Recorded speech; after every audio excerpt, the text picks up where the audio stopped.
안녕하세요. 매번 읽던 사연글을 직접 작성하게 되니 신기한 기분이네요. 글을 올리는 많은 분들이 그러하듯 저도 정말 견디기 힘든 시기가 있었어요. 지금 생각해도 진짜 이건 아니다 싶은 일들의 연속이었고 지인들은 들어도 진짜 잘 빠져나왔다는 이야기를 들을 정도였으니까요. 저는 태어날 때부터 약하게 태어났어요. 어릴 때 잔병치레도 많았고 몸도 마른 데다가 연약했죠. 원래 이렇게 약한 애들이 크면 강해진다고 하지만 저는 그대로였어요. 남편을 만난 날도 힘들어서 근처 카페에 앉아있을 때였어요. 한여름 휘청거리는 제 모습에 조마조마한 마음으로 남편이 뒤를 쫓아온 거였어요. 그때 사준 음료수가 어찌나 맛있던지 저는 남편의 마음 씀씀이에 반해서 연애를 시작하게 됐어요. 그리고 결혼을 결심했을 때 저는 제 선택을 굳게 믿고 있었어요. 그렇지만 이때부터 시모의 간섭은 점점 시작되고 있었던 거예요. 결혼식 때 시모가 제게 한 딱 한마디가 뭐였는지 아세요? 바로 남편을 하늘처럼 모셔라였어요. 순진했던 저는 그럴 수도 있다고 생각했어요. 남편이 3대 독자라 오냐오냐 컸을 거라는 건 짐작 가능했으니까요. 시모의 남편 사랑도 일리 있는 거라고 생각했지만 이게 그렇게 큰 문제가 될 줄은 이때만 해도 몰랐거든요.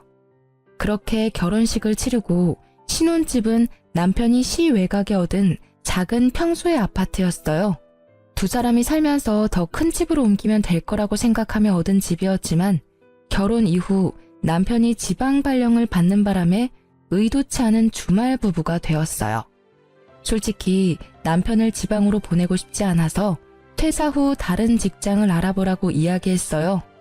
제가 남편보다 더 잘 벌고 있으니 잠시 쉬면서 새로운 직장 알아보라고 말이죠. 경제적으로 크게 문제는 없을 거라고 생각했거든요.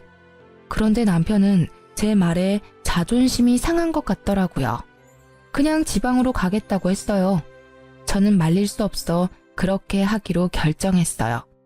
서로 존중해주는 게 오래 갈 수 있는 비결이라고 생각했거든요. 그렇게 차로 왕복 4시간이 걸리는 지방에서 남편은 방을 얻고 저는 저희 신혼집에서 주말에만 남편과 함께 보내게 됐죠.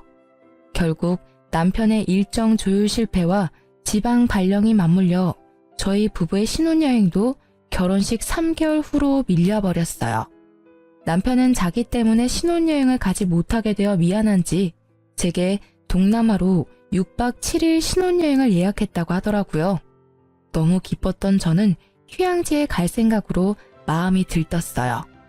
여행을 위해 머리도 새로 하고 얇은 끝나시로 된 예쁜 해변용 원피스도 구매했어요. 선글라스며 옷을 다 준비하고 즐거운 마음으로 남편의 차에 올라타 공항으로 가는데 가는 내내 남편이 제 옷을 보며 핀잔을 주더라고요. 자기, 옷이 그게 뭐야? 왜 그렇게 얇게 입었어? 평소처럼 입고 오지 그냥. 우리 그냥 여행 아니고 신혼여행이잖아. 그리고 동남아로 가는 건데 뭐 어때?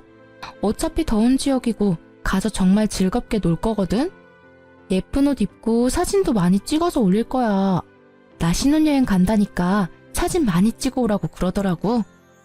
저는 즐거운 마음에 계속 제잘거렸고 남편은 제 말에도 여전히 마음에 들지 않는 얼굴이었어요. 저는 남편이 제 옷이 얇아서 걱정되는 마음에 그런 말을 하는 줄 알았거든요. 그런데 공항에 도착하고 나서야 남편의 옷 지적이 왜인지 알게 됐어요. 도착한 공항에는 제가 아는 두 분이 서 계셨어요. 캐리어까지 들고 여행을 갈 것 같은 복장을 한 시부와 시모가요. 저는 너무 당황한 나머지 남편의 팔을 끌었어요. 자기, 이게 혹시 무슨 일이야? 어머님이랑 아버님이 왜 여기 계셔? 제 말에도 남편은 아무런 대꾸를 하지 않은 채 캐리어만 밀며 부모님 앞으로 가더라고요. 저도 남편 뒤를 졸졸 쫓아갔죠. 어머님, 아버님 안녕하세요. 아유, 얘, 너 옷이 그게 뭐니? 남들 보기 민망하지도 않아?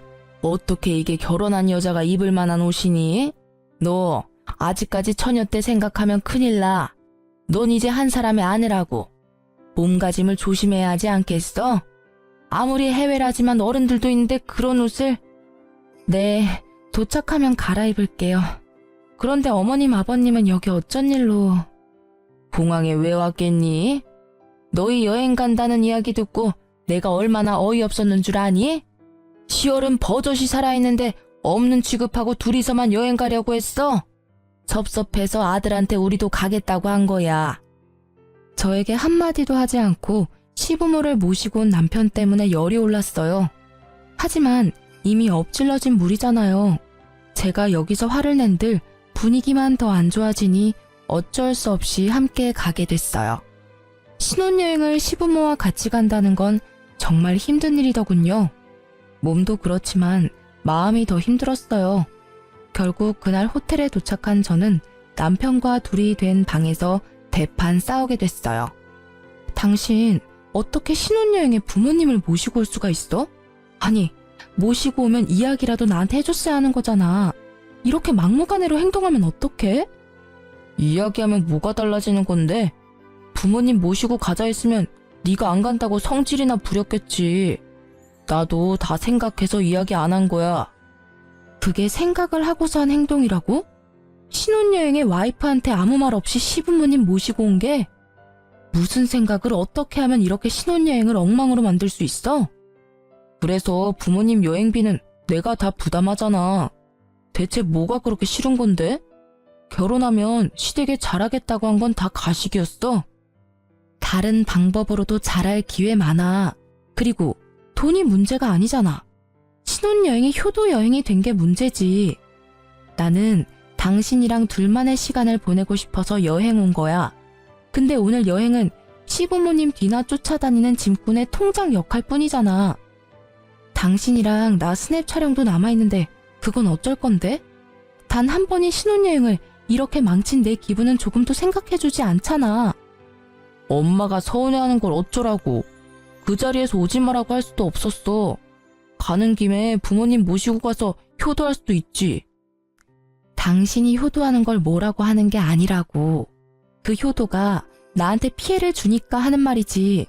그리고 그 이상으로 나쁜 건 당신이 나한테 아무 말 하지 않았던 거야. 결국 그렇게 첫날부터 싸운 우리들의 신혼여행은 엉망진창이 됐어요. 누구보다 빛나야 할 새 신부인 저는 여행 내내 시모와 시부의 눈치를 보며 이것저것 챙기기 바빴어요. 게다가 커플 마사지는 시부모에게 양보해야 했고 뷰 좋은 맛집에서도 저는 계속되는 눈칫밥에 먹은 걸 전부 체하는 바람에 호텔에 먼저 일찍 돌아왔어요. 마치 시부모가 주인공인 리와인드 신혼여행에 들러리로 따라온 기분을 느끼고 말았죠. 말 그대로 가장 행복할 6박 7일은 지옥 그 자체였습니다. 그리고 그 7일 동안 저는 남편에게 어떻게 이 부담을 돌려줄 수 있을까 고민했어요. 그리고 좋은 생각이 떠올라 남편 몰래 엄마에게 전화를 걸었죠. 여보세요? 응, 엄마, 나야. 깨볶을 시간도 없을 텐데 무슨 전화야. 무슨 일이 있어? 별일은 있지. 다음 주 주말에 엄마랑 아빠 우리 신혼집 집들이 하러 와. 아침에 9시쯤 와서 같이 여행 가자, 당일치기로. 어때? 우리야 좋지. 근데 그럼 그날 아침 9시까지 와? 저는 거절의 내색을 비추려는 엄마의 말을 뚝 끊고 초대를 완료했어요. 그리고 신혼여행에서 돌아온 후 처음으로 맞이하는 주말이 됐죠.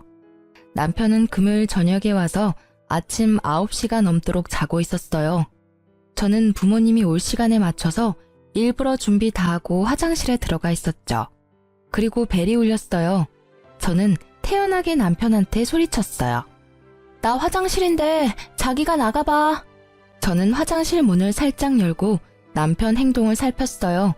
남편은 귀찮은지 부스럭거리며 일어나서 인터폰을 확인하더니 깜짝 놀라 옷방으로 뛰어가 옷부터 입더라고요. 저는 그제야 아무렇지도 않은 표정으로 화장실 밖으로 나왔어요. 여보, 장모님 오셨어. 응, 알아. 엄마한테 집들이 겸 오시라고 했어. 오늘 두 분 모시고 당일치기 여행이라도 다녀오려고. 물론 당신도 같이 갈 거지? 뭐? 그걸 왜 이제 이야기해? 이야기하면 뭐가 달라져? 당신이 소중한 휴일 사라졌다고 성질낼까봐 말 안 했지. 나도 생각을 하고 말 안 한 거야. 생각? 자다가 처갓집 식구 맞이하는 내 기분은 생각도 안 해? 그런 당신은 내 기분 생각해서 신혼여행 때 말도 안 하고 시부모님 모시고 왔어? 이상하네. 당신은 기분 나빠하지 않을 줄 알았는데. 좋아하잖아, 서프라이즈. 아, 너 일부러 나 당하라고 지금 이런 거지? 그럴 필요가 어딨어? 당신도 결혼하면 우리 집에 잘하겠다며. 어때? 깜짝 여행 기분 좋지? 제 말에 남편은 답을 하지 못하더라고요. 당신이 나한테 한 짓이 이런 거야. 그러니까 다음부터는 꼭 나한테 이야기를 해줘. 알았지? 결국 그날은 준비도 덜 된 남편을 데리고 여기저기 끌고 다니며 여행을 다녀왔어요. 이 일 뒤로 남편은 행사가 있을 때마다 저한테 꼬박꼬박 이야기해줬어요. 그렇지만 시모가 보여준 그 진상인 모습은 여전히 제 기억 속에 자리 잡았죠. 결혼 전에는 그렇게 점잖게 보이던 분들이 결혼 후 달라진 모습에 마음도 불편했죠. 그 이후로도 시모와 저의 사이는 그리 좋지 않았어요. 그렇게 결혼 생활은 그럭저럭, 시모와의 관계는 위태위태하게 4년이라는 시간이 흘렀어요. 그런데 남편과의 거리가 멀어서였는지 제가 몸이 약해서였는지 저희가 그렇게 바라던 아기는 깜깜무소식이었어요. 저는 자꾸만 제 약한 몸 탓인 것만 같아 힘들었고 결국 난임센터를 방문하기로 결정했는데 그 전에 정말 놀랍게도 자연 임신이 되었어요. 그리고 임신 사실을 시모가 알게 되었을 때 저는 시모의 어이없는 행동에 다시 한번 학을 뗐어요. 뱃속의 아이가 아들이라는 것을 확인한 시모는 그날부터 제 행동을 일거수일투족 감시하기 시작했어요. 왜냐고요? 제 뱃속에 있는 손주의 태교를 위해서라고 하더라고요. 저는 어이가 없었어요. 그렇지만 제 자식 생각해주는 시모에게 뭐라 할 수도 없어 꼬박 10달을 참았어요. 먹고 싶은 것도 하고 싶은 것도 참으며 맞춰드렸죠. 그런데 출산일에는 더 심했어요. 진통이 와서 병원에 갔더니 기어코 따라와서는 의사에게 무조건 자연분만으로 해달라 했어요. 저는 어디 드라마에서나 보던 일을 당하니 황당했고 아픈 와중에도 결국 시모의 요구에 장장 12시간을 참아내고 자연분만에 성공했어요. 그런데 더 서러운 건요. 출산 후 수고했다 한마디도 없이 딱 한마디 하더라고요. 아들 하나 가지고는 모자라니 둘은 더 낳아라. 네가 우리 집에 시집오고 제일 중요한 일이 아들 낳는 일이야. 그 이야기에 저는 시모에 대해 더 거리를 두려고 했어요. 그러니 자연스레 친정어머니와 더 가까워질 수밖에 없더라고요. 조리원 퇴소 후 친정엄마가 제 산후조리를 위해 집에 와 계셨는데 시모가 자기가 산후조리 하겠다며 저희 엄마에게 집에 가시라고 하더라고요. 결국 시모는 평일 중 3일을 저희 집에 출퇴근하셨어요. 게다가 시모는 산후조리를 해야 할 저에게 집안일 시키기만 바빴어요. 몸을 안 움직이면 더 몸이 굳어. 그러니까 많이 움직여라. 애 낳은 게 무슨 벼슬이라고 누워서만 지내? 집안일 정도는 해야 돼. 그러는 본인은 산후조리 해준다는 명목으로 친정엄마까지 내쫓고 들어와서 손주만 안고 우쭈쭈 거리더라고요. 아니 그냥 우쭈쭈 하기만 하면 다행이게요. 100일도 안 된 애를 안고는 제 욕하기 바쁘더라고요. 애 꼴이 이게 뭐냐? 에구 우리 영훈이 땀 냄새가 많이 나네. 네 엄마가 이런 것도 안 시켜줘? 너무하네. 그치? 엄마 정말 나쁜 엄마다. 그치? 이 할미가 다 해줄 테니까 조금만 참아라. 네 엄마는 뭐 할 줄 아는 게 없어요. 회사만 좋은 데 다니면 뭐하니? 애도 못 보고 집안일도 못하는 반쪽짜리 엄만데. 그치? 이런 식으로요. 저는 시모가 아이에게 들려주는 제 욕에 스트레스를 받아 쉴 때도 편하게 쉬지를 못했어요. 그리고 제가 이혼을 결심한 그날도 시모의 강요로 나오지도 않는 젖을 아이에게 물려주고 있었어요. 남편은 전날 친구들과 모임하고 늦게 들어와 주말 아침 9시가 넘었는데도 자빠져 자고 있더라고요. 저는 아침부터 서러운 마음에 애한테 수유를 하며 울었어요.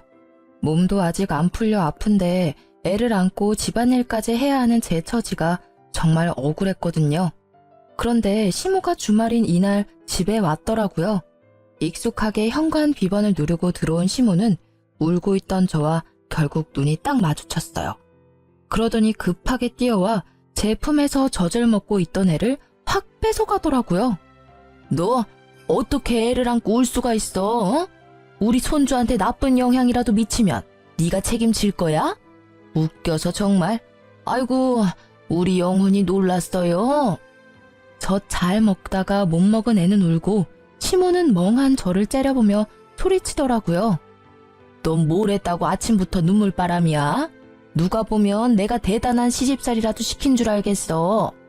우리 때였으면 너 지금 당장이라도 소방 맞고 친정에 돌아가야 했어. 알아? 그런 게 아니라 몸이 너무 안 좋아서 그랬어요.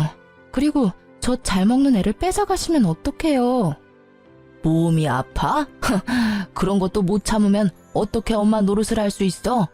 애 보면서 참고 또 참아야지. 어딜 내 앞에서 눈물이나 질질 흘려? 너 이럴 거면 내가 우리 영훈이 데려가서 키울 테니까 넌 모유나 짜놔. 애 보기 싫어서 쉬하는 거 보니 내 어이가 없어서 저런 것도 며느리라고 보고 있어야 하니 내 속에서 열불이 다 나네. 어머니, 말씀이 좀 너무하시네요. 애 때문에 온 거 아니에요. 남편이 있어도 독박 육아해야 하는 게 힘들고 어머니가 매번 산후조리 해준다고 오셔서는 저한테 일 다 시키셔서 몸이 힘들어서 온 거예요. 산후조리라는 말이 무슨 의미인지는 아세요? 그냥 이러실 거면 저희 친정 어머니한테 부탁할게요. 네가 뭐가 힘들어? 내가 모를 줄 알아? 너 주말에는 우리 아들한테 일 다 시켜 먹는다며. 애 기저귀 갈고 밥도 하게 하고. 걔가 그냥 아들이니? 3대 독자야, 3대 독자. 나도 손에 물 하나 묻힌 적 없이 귀하게 키운 아들인데 네가 뭔데 내 아들을 그렇게 힘들게 해? 이럴 줄 알았으면 나 너랑 우리 아들 결혼 안 시켰어. 네 시부가 지방 가 있었으면 나는 이틀에 한 번씩 반찬 가지고 가서 밥 해놓고 왔을 거야. 그런 것도 못하는 애가 어디서 힘들다고 투정이야? 우리 아들 불쌍해서 어떡하니? 이렇게 아는 거 없고 눈치 없는 곰 같은 마누라 얻어가지고는 일하면서 밥도 제때 못 얻어먹고 일만 하고. 주말 남편이 해야 할 일을 시모가 전부 알고 있는 걸 보니 남편이 또 시모에게 시시콜콜 다 이야기한 것 같더라고요. 자기가 돈을 버는데 육아와 집안일까지 시킨다며 짜증이 나서 시모에게 하소연한 것 같았어요. 제대로 된 육아는 한 번도 해본 적이 없으면서 결국 제가 한마디 하려는데 남편이 깼더라고요. 일어나서 밖에 나온 남편이 저를 보고 딱 한마디 하더라고요. 너 또 뭐 잘못했어? 그 이야기를 듣자마자 저는 이 현장에 내 편은 없고 남의 편만 있다는 걸 깨달았어요. 그리고 이 순간 저는 이 남자와 함께 살 수 없을 것 같다는 생각이 들었어요. 이혼을 결심하고 저는 참지 않기로 했어요. 하고 싶은 말을 해야 저도 속이 조금이나마 풀리지 않겠어요? 당신, 내가 뭐 잘못했다고 말하는데 나 아침에 애 젖주면서 운 죄밖에 없어.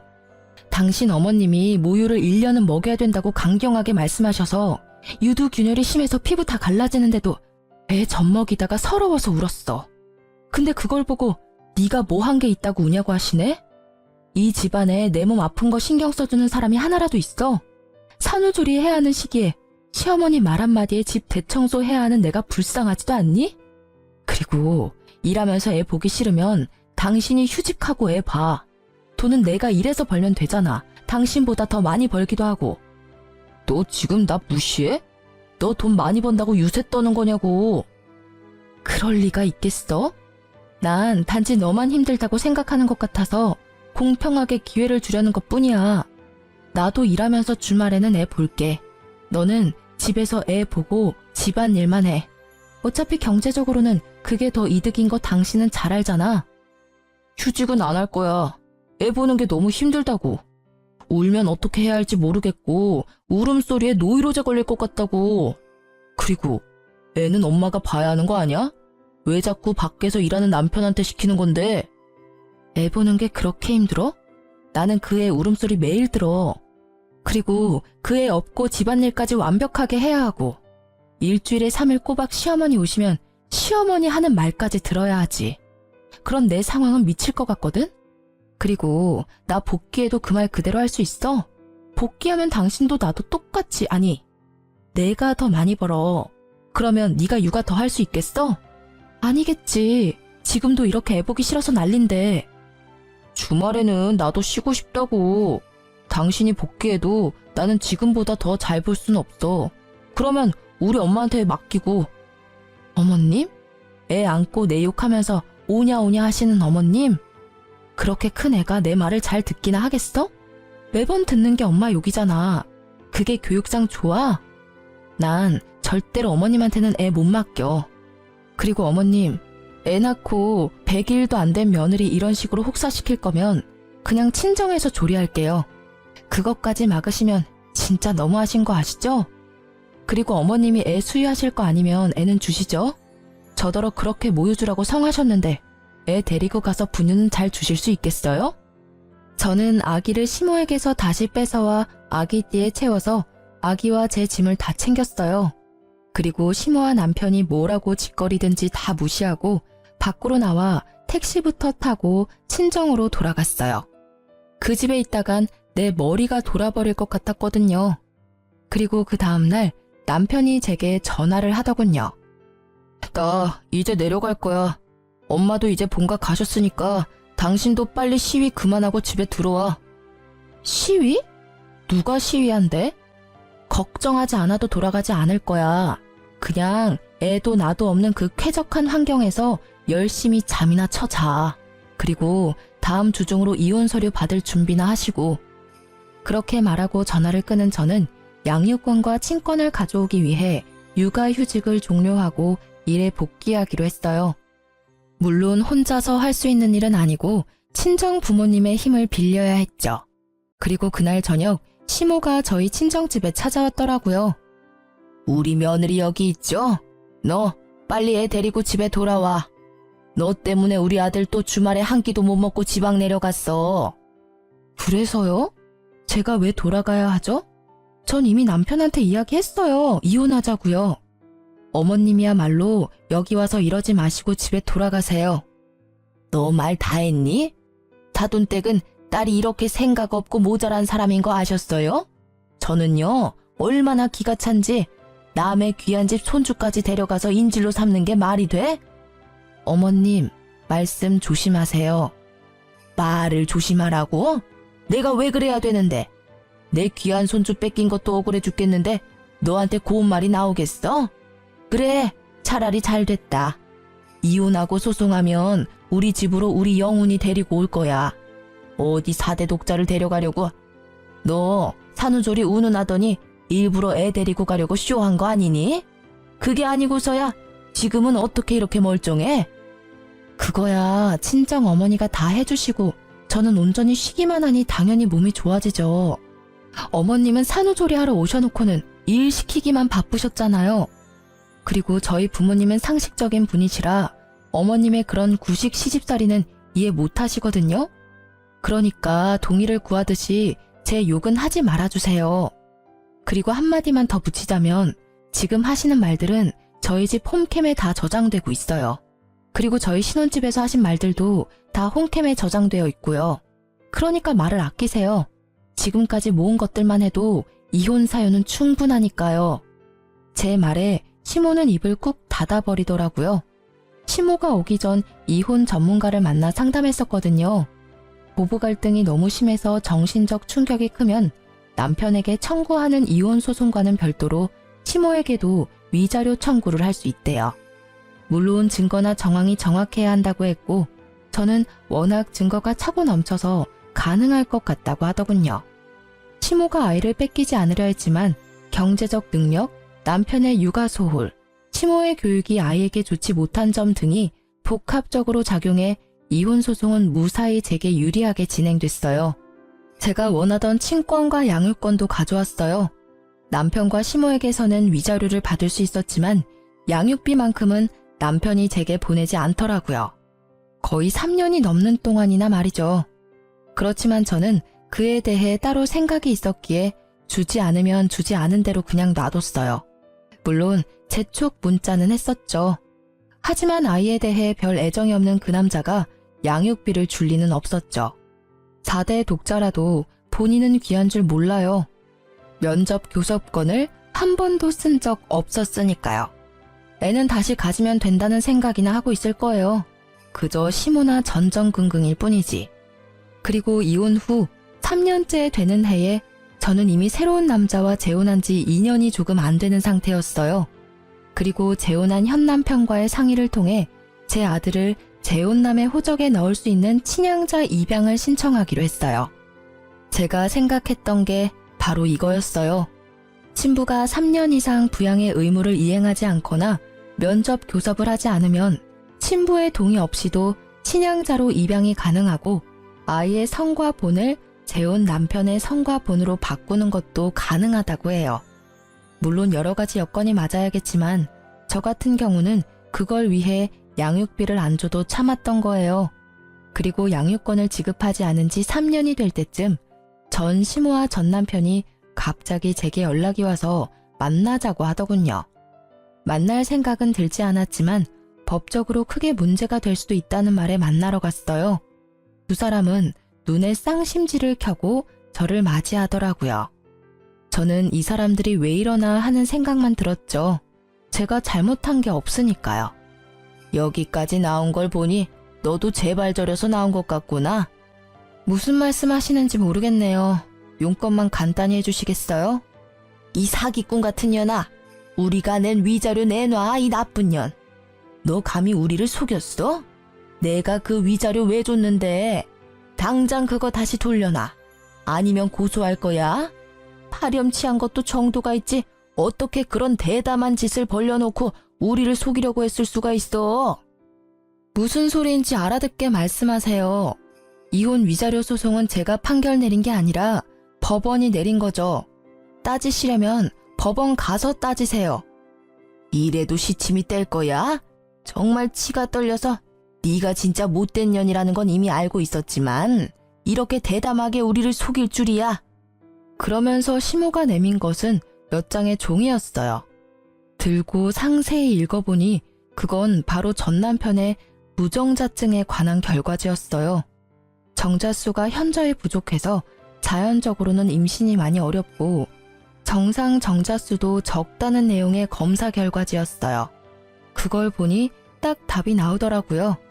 이 사람들은 내가 결혼 중 외도를 해서 애를 낳았다고 생각하는 거였어요.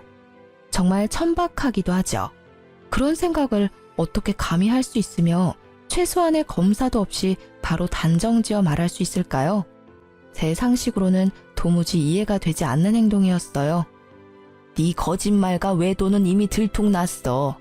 어디서 어떤 남자를 만나서 애를 만들었는지 모르지만 그 더러운 애새끼를 내 손주라고 생각하게 만들다니. 이렇게 결과를 듣기 전까지는 몰랐지. 그래, 아무리 봐도 우리 아들과 닮은 구석이 없었어. 그때 알아봤어야 했는데. 너 일부러 위자료 받아 처먹으려고 애 낳은 거지? 당장 우리한테서 가져간 위자료 내놔. 알고 보니 전 남편도 저와 비슷한 시기에 재혼을 했는데 시모가 임신하라고 그렇게 난리치는데도 애가 안 생겨서 병원을 갔다가 무정자증 진단을 받아왔다고 하더라고요. 저는 너무 웃겼어요. 착각하고 있는 이 사람들에게 진실을 알려주기로 했어요. 물론 씨알도 먹히지 않을 걸 알지만 사실 그걸 바라는 거기도 했고요. 두 사람이 뭘 상상한지는 알겠지만 저는 정말 맹세코 바람핀 적 없어요. 그리고 이 애는 당신 애야. 그건 바뀔 일은 없어. 당신도 알잖아. 내가 얼마나 가정에 충실했는지. 거짓말하지 마. 이게 또 어디서 사람을 속이려 들어? 내 자식도 아닌 애 때문에 위자료를 얼마나 줬는지 알기나 해? 천박한 몸뚱아리 굴려서 어디서 더러운 씨앗이나 받아서 만든 애를 감히 내 아이라고 속여? 그래, 언제까지 속일 수 있을 줄 알았어? 이래서 내가 양육비를 안 준 거야. 내 새끼도 아닌데 내 돈을 왜 줘? 웃기지도 않는 말을 하는 전 남편을 보며 저는 차분하게 말했어요. 정말 그 애가 당신 애가 아니라고 생각해? 그럼 우리 애는 이제 더 이상 필요 없어? 필요 없어. 피 한 방울 안 섞인 남의 아이가 왜 필요해? 아, 당신이 그렇게 생각하면 하는 수 없네. 그러면 애 호적 옮기는 건 동의해 줄 수 있지? 원래 당신 동의 없이도 옮길 수 있는데 어차피 당신이 당신의 아니라고 하니 괜찮잖아. 옮겨줘도. 그러면 당신은 애 없는 거나 마찬가지고, 안 그래? 당연하지. 그건 동의해주면 내 아이는 없는 게 되니까 양육비는 안 줘도 되지? 결국 그게 목적이었더라고요. 이 나쁜 놈은. 지 자식한테 드는 돈이 아까워서 돈 한 푼을 안 준 쫌생이 같은 인간이었어요. 그건 내가 변호사랑 잘 이야기해볼게. 그리고 나중에 애 돌려달라고 하지 마. 그건 꼭 지켜줬으면 좋겠어. 어차피 돌려줄 생각도 없지만. 내 쪽에서 할 말이거든. 혹여라도 나한테 애 맡기려고 하기만 해봐. 절대로 안 받아줄 거니까. 남의 새끼를 내가 왜 키워? 저는 전 남편에게서 동의서를 받았어요. 그래, 그럼 잘 됐네. 자, 가서 서류 작성하자. 그리고 내가 한마디 하는데 그 위자료는 당신들이 잘못해서 혼인이 파탄에 이른 걸 법원이 인정했기 때문에 당신들이 나한테 지불한 거야. 애랑은 전혀 상관이 없지. 그리고 고소하고 싶으면 적어도 내가 외도를 했다는 증거를 가지고 와야 되는 거 아니야? 말로는 누가 무슨 말이든 못해. 시간 줄 테니까 내가 외도했다는 증거 가져와. 그러면서 소송이든 뭐든 다 받아줄 테니까. 뭐 지금 당장 그렇게 가도 분명 변호사도 나랑 똑같이 증거가 있어야 된다고 말할걸? 잘 찾아봐. 있다면 말이지. 그리고 전 남편이 애타게 제 외도 증거를 찾는 동안 저는 아이의 호적이 재혼한 남편 밑으로 들어가는 걸 목이 빠져라 기다리고 있었어요. 그리고 드디어 아이가 재혼 남편의 성과 본으로 바뀐 날. 저는 아이를 데리고 전 남편과 전 시모를 만나러 갔어요.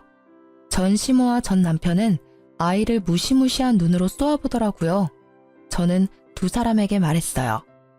두 분 다 고생하시죠? 제 외도 증거 찾으려니 힘드실 거예요. 그래서 일 좀 쉽게 해드리려고요. 제 애가 다른 남자애면 소송하기 쉬울 테니 친자 검사 한번 해보세요. 애가 친자가 아니면 소송 가능하지 않겠어요? 제 말에 전 남편과 전 시모의 눈이 동그래지더라고요. 이때까지 만나자고 해도 절대 만나주지 않던 제가 아이 상피세포 채취까지 해주겠다고 하니 어안이 벙벙한 모습이었어요. 저는 두 사람이 보는 앞에서 아이 입안을 면봉으로 쓱쓱 문질러 봉투에 바로 넣어 두 사람에게 전해줬어요. 검사해봐. 어차피 더 이상 찾아볼 곳도 없잖아. 안 그래? 제 말에 그 둘은 웃으며 나가더라고요. 혹여나 위자료를 돌려받을 수 있다거나 소송에서 이겨서 돈을 받아낼 수 있을 거라는 생각을 했을지도 몰라요. 그리고 며칠 후 제 전화기에서는 불이 나기 시작했어요. 제가 전화를 받지 못하자 전 시모와 전 남편은 친정집까지 쫓아왔더라고요. 저는 친정엄마 전화에 불이 났게 친정으로 달려갔어요. 이미 한바탕 난리를 친 건지 전 시모 얼굴이 엉망이더라고요. 너 어떻게 이럴 수가 있어?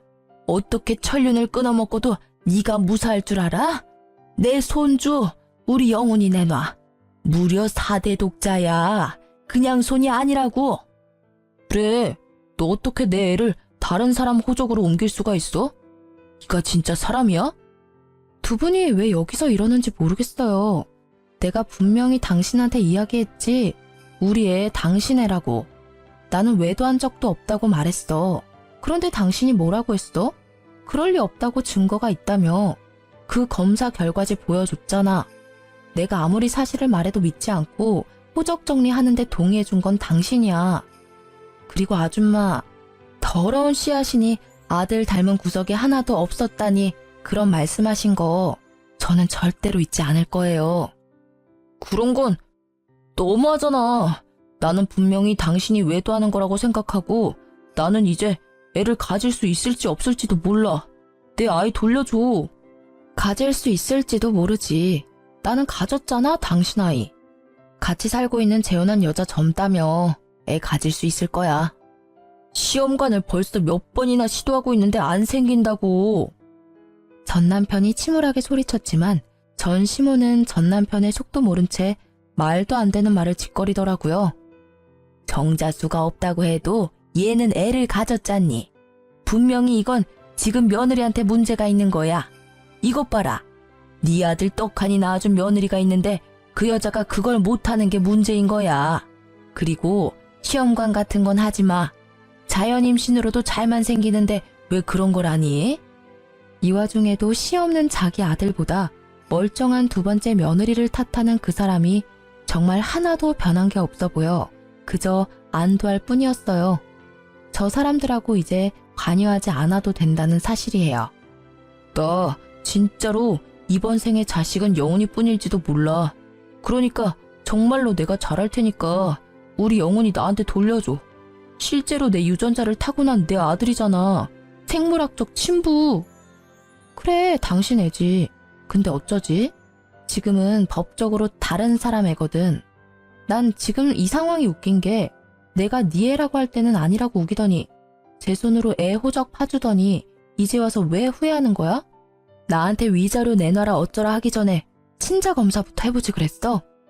어쨌든 이제 남의 애니까 신경 꺼. 그리고 이렇게 와서 난리쳐도 이제 정말 남이니까 우리 친정에 이렇게 찾아오지도 마. 제 말에 입이 10개라도 할 말이 없었던 시모와 전 남편은 쫓겨났죠.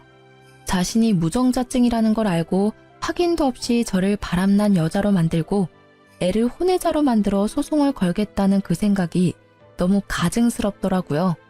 당연히 그들이 주장하는 소송은 진행되지 않았어요. 저의 외도는 당연히 외도를 하지 않았으니 증거가 없었고 아이는 전 남편의 친자였으니까요. 그리고 나중에 들리는 소문에 의하면 전 남편의 두 번째 아내도 시모 때문에 이혼했다고 하더라고요. 그놈의 자연임신과 남편 내조에 관해 매일 집에 와서 여자를 들들 볶았다고 해요. 앞집 사는 조련 동기한테 들었거든요. 요새 저 집이 좀 조용하다면서요.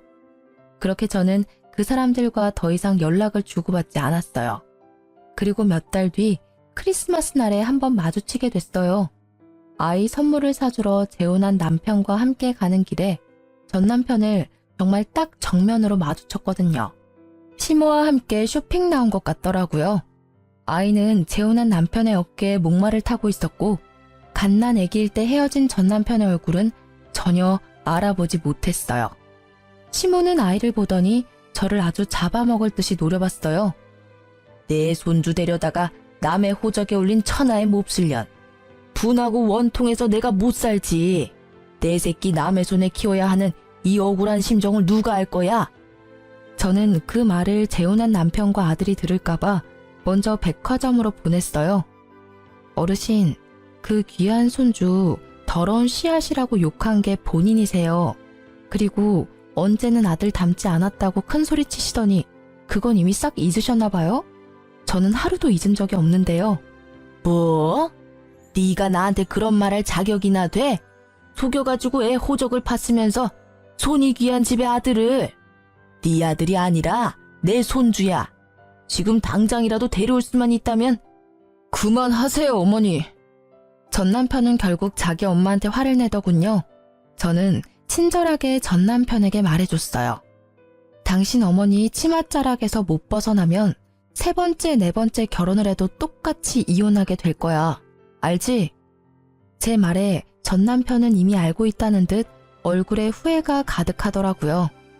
뭔가 반성한 게 하나쯤은 있구나 싶었는데 마침 백화점 안으로 들어가지 않고 입구에서 저에게 손을 흔드는 아이의 모습을 무척 애틋하게 쳐다보더라고요. 그런데 그 광경이 너무 웃겼어요. 자기가 그런 애틋한 눈으로 애를 볼 염치가 있나? 싶었거든요. 그렇게 애틋하게 애 얼굴 쳐다보지 마. 누가 보면 착각하겠어.